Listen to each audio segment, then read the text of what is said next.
So President Biden's approval rating has absolutely nosedived. Let me show you this here.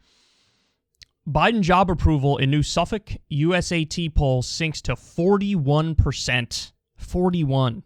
He's now at 46.6% in Real Clear Politics average and underwater by more than 2 points. And you could see there, you could see what it looks like in chart form. And obviously, the most recent large dip, now he was dropping slowly but surely all the way up to this point, but the real dip came with the withdrawal from Afghanistan. Now, who do I blame this on? What do I blame this on? How did we get here? The answer is very simple. Getting out of Afghanistan is still, I just saw a poll on it earlier today, 63% favorable. 63% favorable to get out of Afghanistan. So Joe Biden actually does that, and you know what happened? His approval on Afghanistan went from 55% all the way down to 25%. I've been following politics a long time, doing it for a living for almost a decade. Never in my life have I seen such a colossal disconnect. People say we want to get out. Joe Biden gets out, and his approval rating plummets because he got out. That makes no sense. 63% say withdraw from Afghanistan. Now he went from 55% approval on Afghanistan to 25% approval on Afghanistan. He nosedived for doing what the people wanted. How? The answer is very simple. The media. The media. This is relentless, vicious, ruthless propaganda that we're seeing. And honestly, what was the mirror image of this? What was the flip side of this? We saw it in the primary. Remember when it was very clear, it's not going to be Amy Klobuchar, it's not going to be Mayor Pete, it's not going to be any of the other goofy Democrats. It's either going to be Bernie or it's going to be Biden. What happened when that became clear? All the Democrats dropped out, coalesced behind Biden at the very last minute, and the media went 100% all in on gotta pick Biden, gotta pick Biden, gotta pick Biden, gotta pick Biden, gotta pick Biden. Bernie's unelectable, Bernie's insane, Bernie's crazy. Bernie defended Hugo Chavez, Bernie defended Fidel Castro. He's a communist, he's a socialist, be afraid, government take over healthcare, you're not going to be able to pick your doctor. It was all, the propaganda was so overwhelming. It was devastating how bad that propaganda was. Absolutely devastating.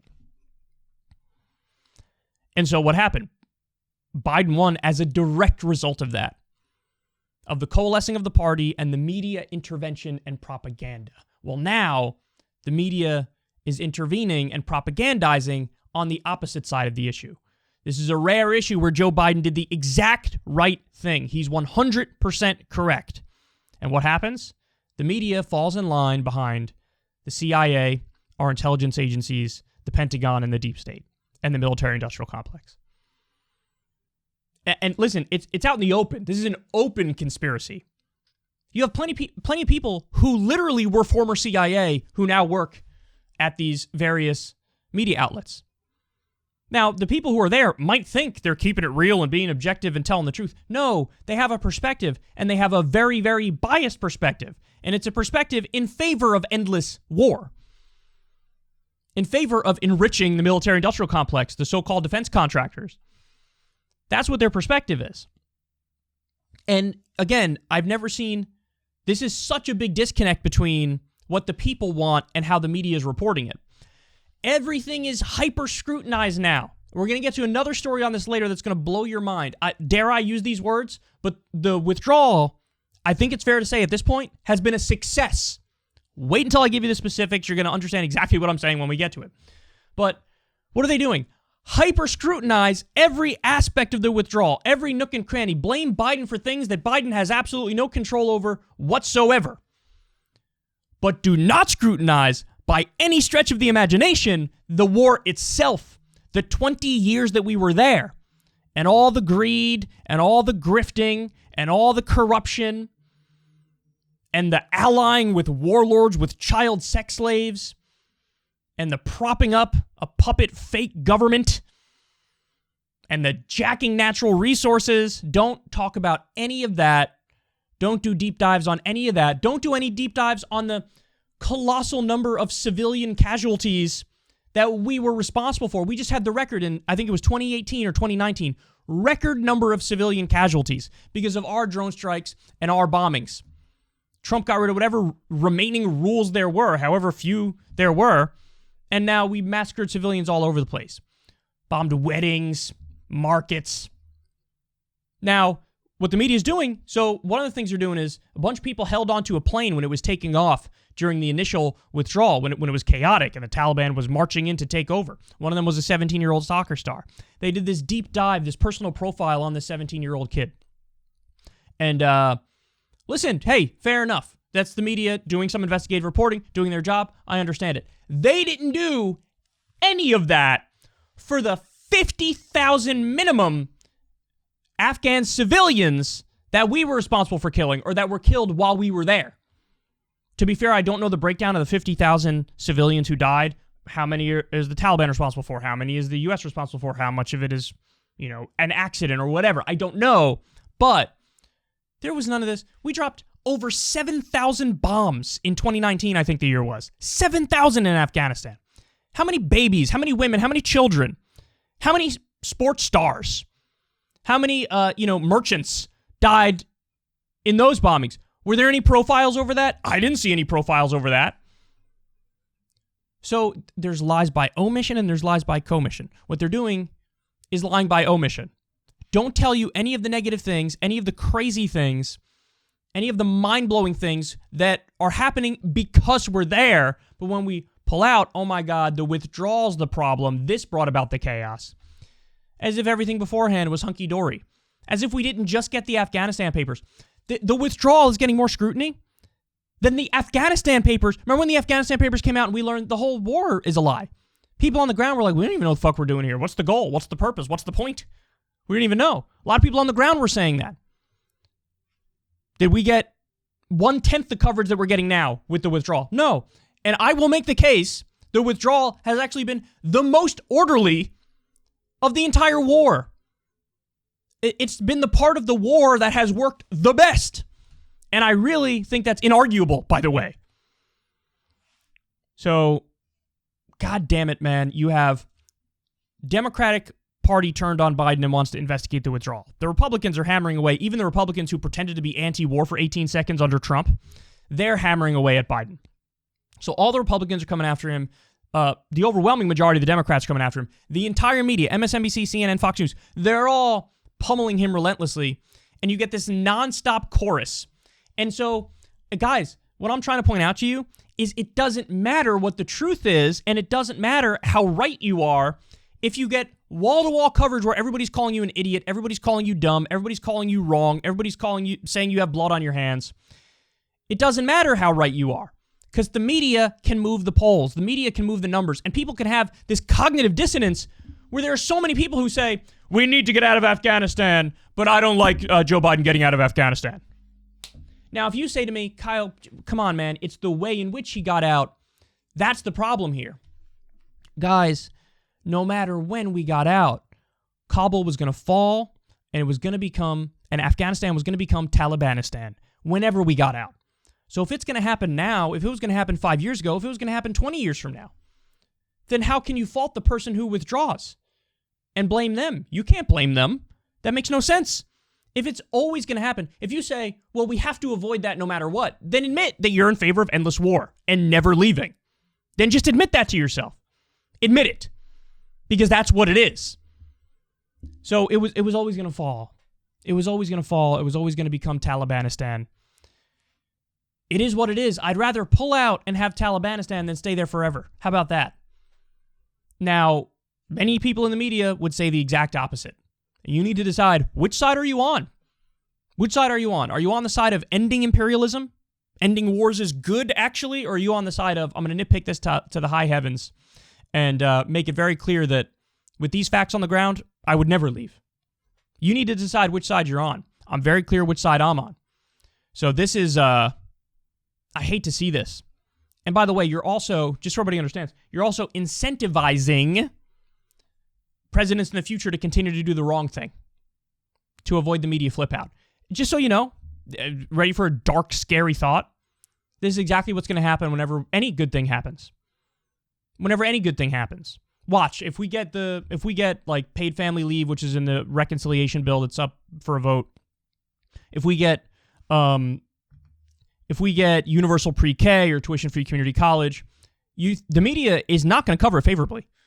What they'll do is take the deficit hawk angle and the debt hawk angle and be like, oh, this costs so much money. How are we going to pay for it? No, look at all the problems with the implementation of these various things. Wasn't it a terrible idea to do it? So they're always going to take things that are good and make them out to be bad because they're totally bought and owned by corporate America and the military-industrial complex. So, I mean, listen, wait and see. There's going to come a day where we expand Medicare, we get a public option, a day in the future where we get Medicare for all, and you'll have the media 100% on the side of nitpicking it to death and making it seem like this was a terrible idea, when they totally ignore the way more problems under our current system. The endless profiteering, the scam on top of a scam within a scam. That is our healthcare system. They'll make people feel like, oh, before it was better, and now when everybody's covered and it costs less, this is worse. This is what's going to happen. This is what's going to happen. This is what Noam Chomsky meant when he said manufacturing consent. The media is manufacturing consent. So that if we get back in Afghanistan, or if we pick the wrong path when it comes to healthcare reform or whatever, people would go, well, I mean, what are you going to do? There were so many problems with it, I guess this is what we're going to do. So they've now primed the public for something like that to happen. If Biden, something happens to Biden and then Kamala becomes president and Kamala gets us right back in Afghanistan, even though 63% of the country says, I want to get out, if Kamala gets back in, people will be like, bah, what are you going to do? There were a lot of problems when we withdrew. That was very clear. This is how they manufacture consent. This is how they drive the narrative. And, not to toot my own horn here, because this isn't just about me. I think this is about the whole space that we're in. But this is why independent media is so important. This is why new media is so important. Because you're not hearing this perspective almost anywhere else. You're not hearing a real defense of Biden from anybody else other than maybe Biden. And even he sometimes concedes, I think, too much and doesn't go enough on the offense. He's been playing a lot of defense lately. No, I want to go on the offense. So you're not going to hear this anywhere else. And we are, I'm standing in front of a tsunami with my hand up like, hey, stop. It's a tough battle. You're up against the entire media and everybody's being propagandized. And now the duh opinion becomes, well, of course this was fucked up. What if it wasn't? What if this is exactly right? And the reason why there's a flip out is because the military-industrial complex is losing their profits. And the imperialists are afraid of China and Russia getting their hands on the natural resources, the trillions of dollars in mineral wealth and the opium. What if that's what this is about? What if you've been lied to every step of the way? That's where we are. And by the way, to all the Trump people who said all the time when Trump was president, we got to end the forever wars and all that stuff. They pretended to be anti-war. They were completely on the page of the media's fake news. They're liars. They're fake news. But now you're going to buy the mainstream media narrative hook, line, and sinker when it comes to Biden and Afghanistan?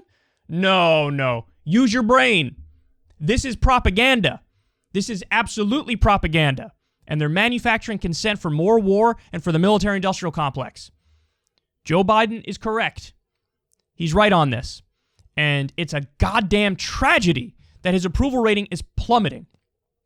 Because all you hear is bad-mouthing him for like the one good thing or one of the few good things that he did.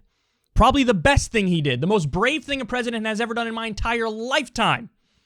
And he's catching hell for it. What this tells me is, I mean, I said it before, I think I hate the media even more than I hate our politicians, which is a bold statement, but I think it's true. We totally, absolutely, 100% without a doubt need to remake the media.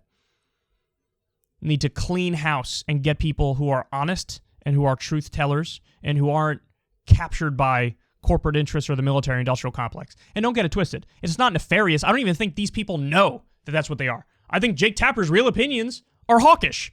He's a liberal interventionist, which is why he says those things. But that's why he's on the air. That's why they pick him. So the real conspiracy and the real scandal is in the hiring process.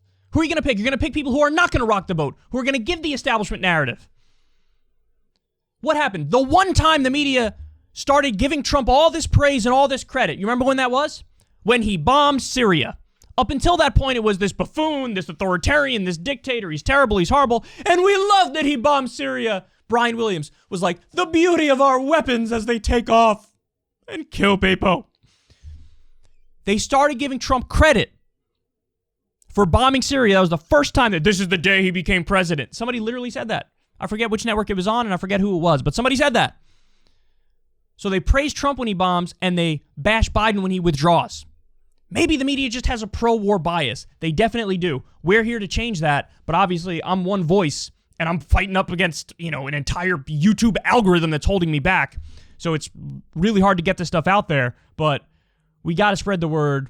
We got to get it out there. This is bullshit. This is manufacturing consent. Don't fall for the lying media.